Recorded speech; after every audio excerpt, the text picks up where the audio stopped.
kan video tai tilami ang tak hian pathian hi anti gay yani ti lai kha kan soi ngal pa pange kan pathian bia khi anti gay yani ti hi ka ngai dan ani a bible tang po a thilang chiang ni in ka hria a chulai chu kan soi masadu a hai Donald Trump a atling le a ni chu thomna a politician lem lawa a soi ang khat ti mai zela a ti le pup tura po ngai la tuna thil soi tam tak te po hi chunga chuan mi then khatan chuan a thlum don lo alom om don lo na sa ni hin hriata chunga thu soi jing a soital nian hria chu LGBTQ chungchanga hi ani hi chon ngai na thiam na nei vak don lo ni hmela anta na invent himna la hum himna dan big a siam te kha a hlip vek don po ni mai theya ka shalawa time magazine tele mizo YouTube channel chen khatte le tin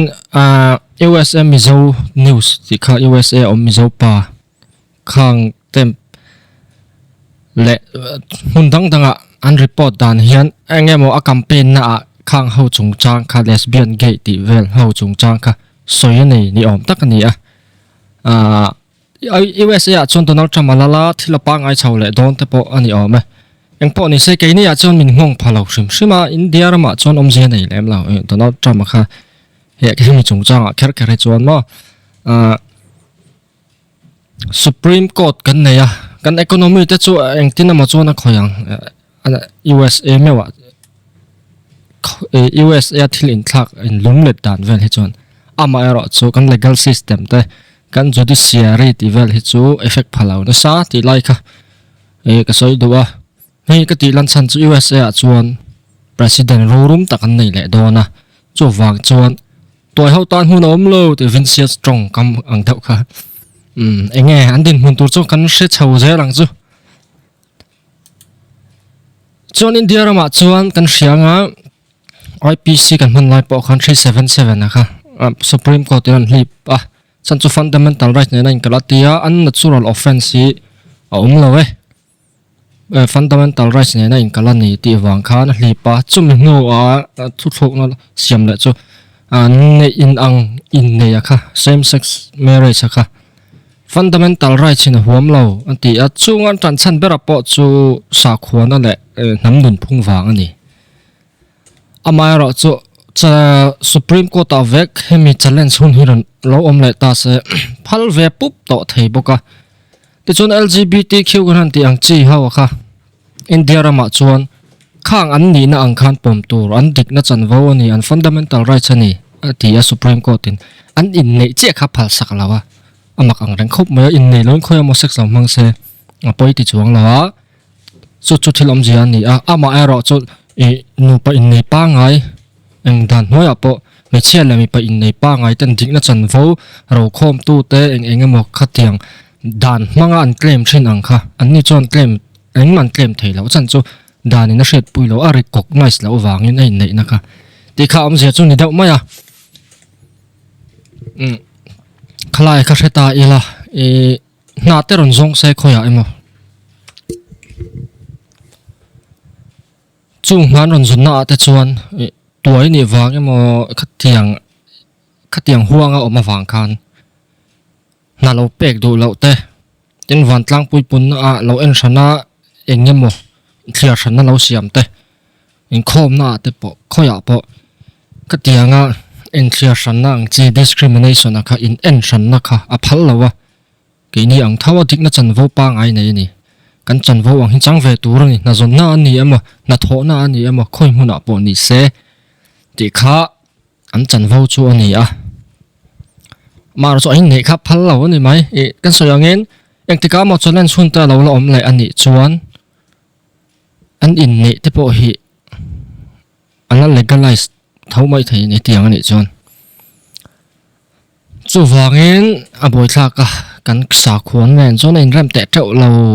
chho viau zel don ni te po in alanga Donald Trump ang president khu nei ve tai la ani lo po in state sarkar ku ta da ni hetiang in nei je hian lo phal ni chon state sarkar in siam ro se ti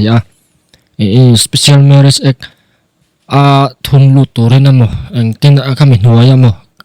dan dang ani mo amara chu cái ni chuan kan ti lem lo ni langam zorama chuan ti chi pon lo Christian kan ni khlai ta kha ma sa ve tamai mai la ril ruwa amani chan chu kan sa khona nen hian a in mil le thei lo ni hian alanga chu wangin o phal rai ve ngot chi ni lo pathian poi soi na tur thil lo tak ni hian alanga pathian po in huwa a hongoi ngoi ni hian hre ta ni mi pat mai chet na chong chang he chu ti lai te kha ru ru re ma sa ta se mi ram om angin kan om rangot thei lawa kan rama chuan a boi thla ka democracy ram ani a eng mo hi mi in ko tan put lu hian a boi thlak thren to na po supreme court thu no chu kan soi ang kha ni ai nei phal lawa ni mai bak chu el ti num na le enge mo kha athiang lo sim ti na ni chu wangin a boi thlak du le pe ka eng tin nge kan zelang kan sa lo hi po hi boi na ne na te lam chho ve mai the khovel hi boi thlak ani to ti chuan bible en ta ila bible kan ho chu Genesis bung khat chang som ni paruk ni sari chawa pathian design kha pathian in eng tin nge min duan pathian min duan dan kha apoi mo ani kan hu angin pathian in kan an puin keimani ang takin mihring siamila ti ti chuan pathian chuan a siama mi pa le mai chia ama an pui ngei na ti heta tanga lan dan chuan mihring chu mi pa le mai chia ni ti na ni chiang rang tro mi pa le mai chia ni lo kha om ton lo om thei lo sim ti na ni ke chuan heta tanga lan dan chuan pathian in mihring a siam kha mi pa le mai chia ni mi pa le mai chia ni lo mihring om lova mi pa ni lo mai chia ni bok lo hi pathian in mihring a siam lo ti na ni chiang reng tro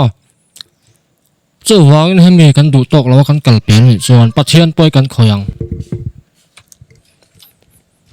chuan chu lan ni lawa bung hi chang saria po kan hu phei zela bung hi alama po kan en phei ker lawanga kha chu to kan hu zui le ta ka chu mihring chung chang chau ni lawin sex chung chang po kha lo lang le ta ni eng tin nge ti alma ni chu mala so ma chi tam tak hla lo pungin leilung hi luak khat ula ati heta tanga lan le dan chuan sexy pathian duan ani evile dam ate chu tu tengen nu pan ni kan se tro nu pa inkar man tur ni ti po khalo langa up tum bera chu apar po sa chu chikha na tur ni nu pa inkara nu pa in chi an kha pathian rong bol tur an kha zel na turin pathian in sex po kha nu pa inkara aduanga chikha na man ro tan asia mani ti na ani chiang takin kan huwa kan nom kan ma ke mo kan cha ke mo enge mo a kholo taka man tur ni lo ti na te po ani nga na ni he lan dan ni apathian thu tuang tlama chon kha lan dan chu ni maya eng tin mo soi nok dan kan zong kan ti ko la ni chuan pathian du dan ni lawang ngai ti kha chiang thei aw me pathian ro man dan chu te khana chiang tu ra nga yela eng tin nge medical science la min an ti ta chu ka shelawa eng tin mo soi dan ta pa om ve ni chon she ta amai ro chu te chuan bible ka soya eng tin nge bible min zir tir ti lai kha ka shet ka soi do chu ni maya bak kha chu eng tin pa lo soi se pathian thu ni lem lo ti na ni mai don ani chu wang chuan pathian thua tanga lan dan chuan pathian ni mi pa ni lo mei che ni bok lo mi hring a siam lo chulai chu chianga sex po nu pa inkara chi thla na na aduana ni ti thleng khan alang chiang zel ani ti lai kha chin che ta ila pakhat na chuan a chian le zel na chu en tin nan mi pa le mei che khan nu pa kha ti sapum khatan lo ni ta ti an lo in zom na kha nit ta ema anin zom na kha tlasang dai le engemo mi sang ve in kung kai na nei mi lo ang ni lovin in zom tlat po then le thei lo kho pa in zom nget in kung kai nget tlat nu pa ti sapum khat an lo ni ta ati chu mai che le mi pa chung chang Bible in min thil dan ani mi pa le mi pa kha in kopin lo in nei ta se Bible tang chuan pum khat an ni dan om lo sim nu pa ni thei bok lo ti na te po ani zen ani khang thang khan rin ru om se tha in rin om tu lai chuan kan tam hle mai tro amai ro chu ko ran khatiang kha anh kut sui tel ngai lo an ti du tok ten lo om zen ni chuan thu dang ni se the chuan Bible in engtin nge homosexuality tiang chi hi soi ti reng kha enjoy ta ila le Genesis bung som pakwa Sodom kho chungchanga kan munga la ni te chuan han chiari la bung som pakwa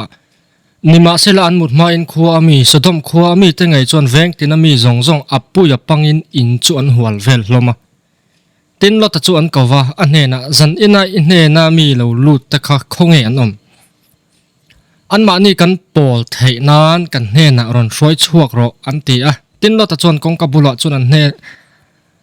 lot ta chuan an hne na chuan awa chuaka lot ta chuan hne na chuan awa chuaka ti tor om tak ni he po transitive verb le chuan hin ko pa chu le intransitive verb in kop ve awang in chem che kop hi om ve po ni ro se tin ka una ta khongai takin chu ti chuan sual ma ta chu ngai ta mi pala pol ngai lo fanu pani ka nei ani mi khongai ula an ni chu in hne na koron hroi chuak ange tha in ti ang apiang in tinang chu heng mi te chunga ero hi chon engma tilul suang chu chumi wang chon asin kein chunga hian an lo lu ni anti tin an ni chuan kiang mai ro anti tin an ma ni vek chuan hemi shap hi heta ta tur hian alo pem lu ta rorel tua om atum vaya tuna zong an ni chunga ti ai ma in I chunga kan ti thalo le zualang an ti tin lot ta chu an bo chiama kong khar chu ti chet tumin an ron hneya nima sela mi te chuan an kut an zen chuaka lot ta chu an hne na in chunga chuan an nuk lu ta kong an khar tatlata tin kong ka bulami te chu aliana te in an mitan ti del saka chu ti chuan kong khar chu an zong mu zo talova ti en sual hi arab thak le maya dai pon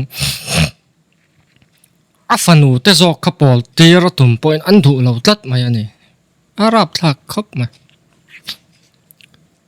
mi pa ai te chuan mai chia te chuan pol du om tak ama ai ro chu lot ang ngei po kha an ni chunga kan ti ai a thalo hian I chunga po kan ti ang an la thia mi pa mai chia kan mut pui vek kan tum ti na ni tin hati laya lot an hena lo thlang ta po hi at Bible lama chuan mi pa ni om takan ni the man who were at the entrance of the house both small then the man said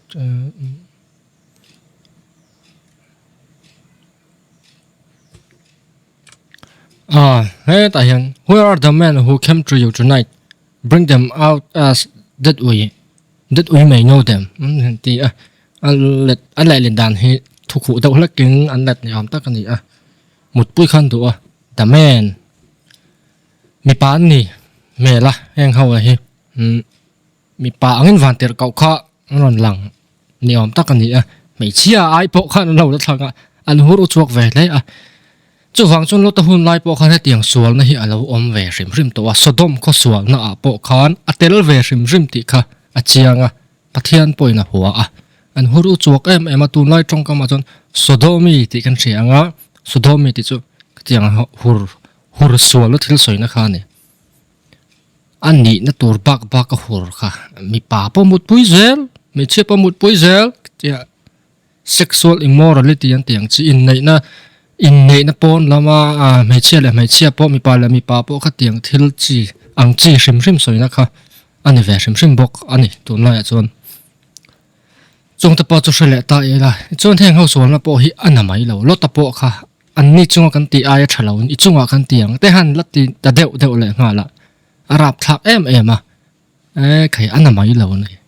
chu wang chon pathian tan po huat thala le tur ni hei chau hi ani lawa Sodom kho sual na ka amai ro chu kan soang an sual na khan hur sual na thil kha atelani ti lai kha an soi du chu ni hei soi le talokila lai zon in ngai na ang chi pa fa te po incest an tiang chi hi thil thalo ni amaro chu malai Israel dana te chon anik nama kherni lo po mani farnu tu nei po hi thil common takani tunga kha adamate fa pa kaina po khan alai zon te kan te kaina po khan a farnu tu ma bor kha anei ni chu vile adama le kabua po khan kan hua fanu somthum la mi pa fa pa somthum chuan nei ti te nei anu pu a farnu lo nei tur mu lawang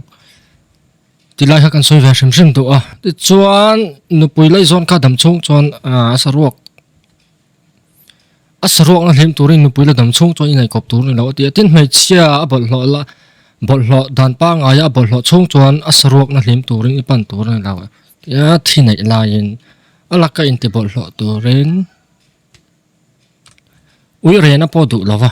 chiang dawn lo lang atro i veng pa nu pui mut pui tur ni lo ti moleka puala maya ti hlum turin irila ra te reng pe tur lo ti mai chi ang hei tak hi chang som ni pan hi na hi a chiar du lai bar chu ni mai chi ang mi pai pol tur lo thil ten omani abomination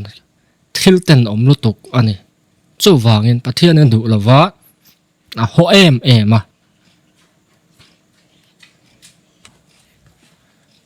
khatiang thil ten om kha pathian in adu lova chu wang chon sodom ho po khan adu lo zinga khan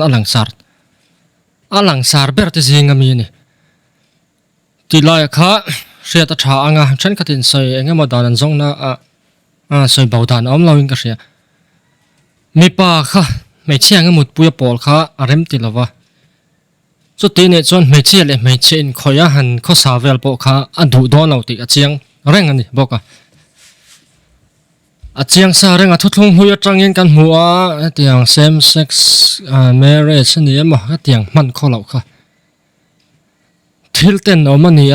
pathian in adu lo rim ani ti kha chiang renga soi bodan om lo chu wang chuan Christian sa kho le zada sa kho te chuan Bible ring tu te sa kho hian pathian poi soina thil ten om le thiang lo pathian du lo ni ti chinga muslim ho pai chon an ho em kan ria soi ngai lawang chu wang chuan pathian thu tang chon heti hi thiam chandan om lo ti na ni nan soi moi viau dan pom lova tu te modem zong soi kan na pathian thu in zia kan soi cha ti lai kha rele ta ila a tha ang ran mut pui ta po khap fek ani kan huwa Leviticus sa ten ran ta po lo tur chu wangin heng a kholo zonga 6 month hi pathian in adu lo va rim pathian hi etiang du lo tu hi ni ti lai kha ma soi du chu ni thil pa ngai hi ani lo va rim pathian min siam phunga chon mi pa le mai chia kha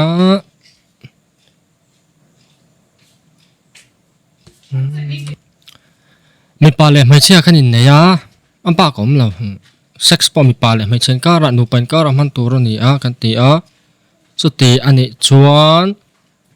ani lo zonga man kha khatiang pe la lo man kha fu lo ngal shima thil pa ngai ni lo ni an na chu ra la ni thil ni dan tur ni lawa a kholo zonga man na ni ti na ni sa shim ti lai kha ta ila tin heng po hi pathian ro rel na pathian kut tor na sual thling ani ti lai po kha Bible kan mu chu anila rompung khachang som pare ta tang hian cher la thu tak fel lo ta ka dal tu ta pathian ngai sak lo na le fel lo na zong chunga chuan wana tangin pathian thin urna lo langa pathian in na hriat tir to wangin pathian chan chin hretur mi chu an ril ruwa hret tirin an om sia an thil mu thei lo a chatuan thil ti theina le pathian zia chu khovel siam tir ta fia taka mu in oma thil siama chuan alang ani chu wang chuan chuan lam tur an nei lo pathian tha si in pathian angin an choi moi lova lom thu pon soi hek lo thil loi lo an ngai to ta zo ka an thin lung chu lo thim ta finga in nga in mi an lo changa thi thei lo pathian ro puina chu thi thei mi hring te le sawa te fulia fa te ran nu lem anga an chan tira chu wangin pathian in an taksa chu za thlak taka in siam ton turin an thinlung chak zong anga thil bol lo ti phalina hoisan ta ati a chiang ta tro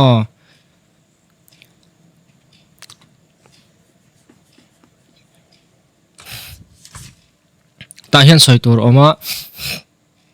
za thlak taka in siam ton turin an ti sa chak zong a om ma phal sakati man lai khan rom hun lai ten rom ho po hi Greek ho ti mun ni an ti tiang lampang he chithla tur chithla tur te kan te chithla po ro khom thei tur mi pan do wangin me che fa chu dam chu kho chu na chan sa wang em ma Greek ho a po khan chu wang chuan mi pa me che ai mi pan tam pha an ti zir chiang tu te na soidanin mi pan lok em a mi pa te la chuan ni pui turan humang lawa kum som thum chuang to an mai che kum som pani ten ne ya katiang ani wang khan a rai te pon rai thei lawa than chu chunga chu an ti sa chak na te pon hrithla a an du khop an hu lo wawen hrithla tur mi pa te pon mut puya kop pui nei mi pa te pon om thina ama ro chu mi tam tak chu ni lawa mi tlem te zok chin dan ani a rom ho pon chon chom lu ta ti an ni ro po kha mi pakop pui nei angin an soi ni ti te ni do a chong chu thilom dan ani wangin tir ko pola na thon te hi tu te nge ti kha cheng ta a rom khuwa mi te ne na tir ko pola le kha thon ani rom bum khat a ti chuan pola zil haw na hi chiang reng an ma ni kha za thlak taka an ti sa chak na anga om turin pathian in hoisana chuan lam turam nei lo pathian chuan pathian che te pa a hriat tir vek to chu wang chuan pathian ro re na chun chung alo thleng do na ti a chiang reng tu tenge heti la ya za thlak taka hur sual na a phal sak te kha khang ho kha a en tira a soi chuan ni ang ti kha chiang ni roma po kha khang kha an ching thin chu wangin ne tiang 6 month kholo ta mi pa la mi pa kho sak te me che kho sak te heng hi pathian in a du lawa malai pon na ching ve rim rim thil ten om takani chi kha tir ko pola le khatuna tong hian kan mu a pathian thin ur na tong buk na la ni zoi ni a in je dan chon no le tanga la apoi hle don ani ti lai kha sata ila kan ngai to ang le engemo ang ringot hian am pian phung ale pian ken alom kan ti mai thaya ma se pathian ina du lem lo ni hian lang ani ti lai kha sata ila dan chu dan ani a sa ko thil nen hian in rem treu lo na lai ta polom so zel mai the khang ka cho eng po lo ni se kan fin thiam ve ta po nga yanga bible tanga thil cheng ta ke ro chu pathian ina du lo ti lai kha ni ani top mai ni an soi mam le an soi moi viau dan po om lo mi then khatin i son chu tiang soi ngai lo te han ti soi ti lai kha theta ila marka bung sari kan enanga chang som ni tang ni thum kan share chuan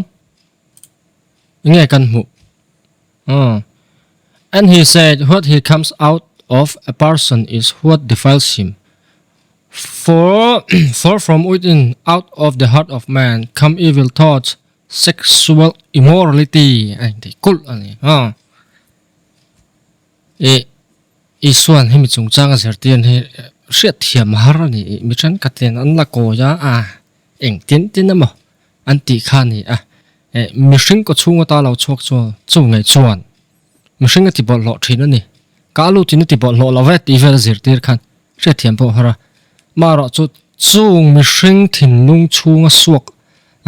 sual na in phum ru la thil ten om pathian du lo zonga kha tual tha na te ui re na te ti a chiang tra ui re na chu sex ani a sexual immorality an soidable da na hian chiang tarenga inge niang hi mi pat me che na man kholo kha ni homosexuality ni mo eng po kha a khuam a chiang tarenga iswa thu so hian chu wang iswa pon a rim hrimin an hun lai ni tiang hi an ching a roma te Greek how po an chinga an mel hriat em don ti kha thil chiang sa ni a chu wangin iswa po ina sari nge adu law a thalaw ni pathian ho jong ani chi khala chiang ta zel chiang ang tro keni po in kan va endongin kan va enge motor ti na lamani lawa maro chu kan sa kho in zirtir dana le bible hi chuan hetiang hindu lawani ti kha chiang taka soya tran ngam chu a thadon ani chuan lare mai ter ko pola lo om le a korin le khaton pakhan a bung ruk khan pathian ram lo lo tur te zia ka chunga chon zurui mangte ti enge mo om ta a tra chuta po chuan hey sexual immoral te adulterers ti ang chi kha idolaters khang kha pathian ram lo lo tur ni sex mang khol lo thin te ala tel thaw ni ter ko polo zia ka po chu wangen thiang lim lo te a eng mo ha pathian ni du lawa iswa pon a soya pathian pon mo se ne na pe a tir ko polo pon lo soi phei zel ti lai kha ril ruwa om se a tha ange ani la chuan liberal deu han thil hi soi ve theya a fu lo ti kha ria ta tha a bible le len ta poinang lo ama ero chu christian sa kho shima chu thlung hlui tang poin hetiang hi pathian ni na du lawa ne adu lawa a sa khonei tu te pon an ring dan ni zela ti te kha zel ta ila phalrai ve pup chi ani lawa thil boy thla ka om ama ro chu ma thil boy thak chu ko hranin kan thunun ngot si lawa thunun ringot chin ni le ni lo po ko hran lawa an oma in kho ma enge om zia ni ang ka hrawa in thia hran ngot thei po ni lawa india dana te kan soi to angin kan thunun ringot box si lawa a poi thak ai me man ti hian an om panga hian om ta se in ti buai lem lo ila in mu sit le nen dong le in thia hran tur la wanga ma ro thil thalo ni ti hi chu hre ta tha ti jong chon soi tai la a fu nge mo ka lawa pathian ram lo lo na tur la pathian thin ur na tong buak a tur thil ani ti lai hi bible atang hian chiang takin kan mu theya chu hria ila a tha anga pathian kan ring du lo ni chon thu dang ni yo dan hi ati a ni po hin ta po hin sexual immoral ti khalaron tel thawa hai ta phei chon chiang takin men who practice homosexuality ti kol maya a thalo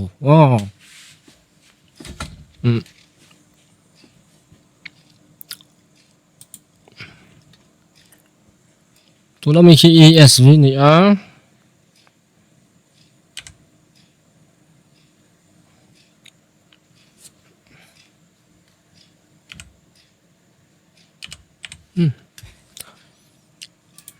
mazu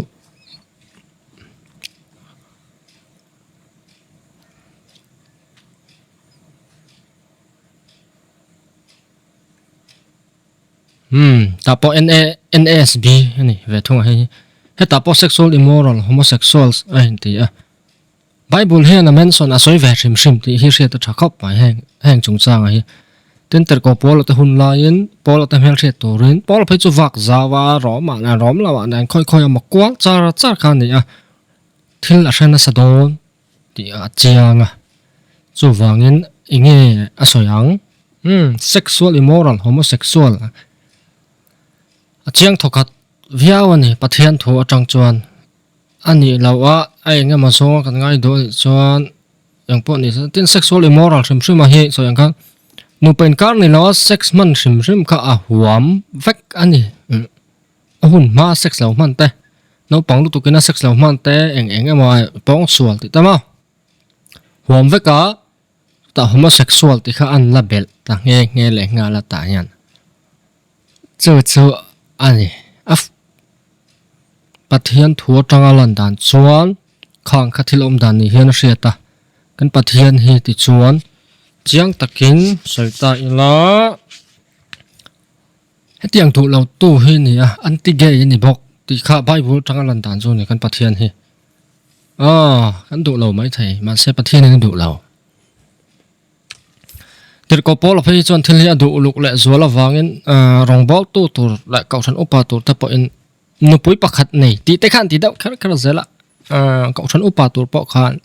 mi pa nupui pakhat nei kha ti ze la eng mo kha ma sa ama du dan khan ni maya tu la sun nupui pakhat nei sim hi kan practice to a tu man ke ni Christians a chon nupui pakhat ai tam nei nam le sa kho te chu lo ombok ma se tu na chon Christian chon thil pa ngai lo ni jok to a ti lai kha rata ela tir ko pol phai chon adu luk le zola in mang kho lo la enge mo kha du do no sim ti kha cheng takin alo langa chon heng thil hi Bible altranga alanda na ni pia lama hetiang soinan hian mi le khabute hi ka manga is God anti-gay tinia Sam Albarese ani adu chuan lo ngai van ni se te tiktok na pathian hi anti-gay ani ti ani pan adu lo Christian le Bible zirtir dan ni lawa tiang tu lo an natural ani a heng hi unnatural offense chu ni dan nam tong kam te han ho ta ila amara so india rama chon ka ting om to law kan ti kha chu sheta ela tun la Donald Trump alo langa LGBT chungchang ti ta soi nei ni om ta kan ni chunga chuan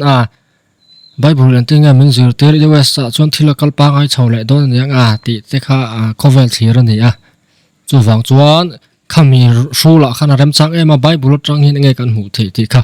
kan soi ve ram ani chu min sam thum chong to ma chuan kan du to kanga atula le ai zau dau ta po in soi kan tumanga tuna tan chon het chin a hian du to kang pathian hi anti-gay ni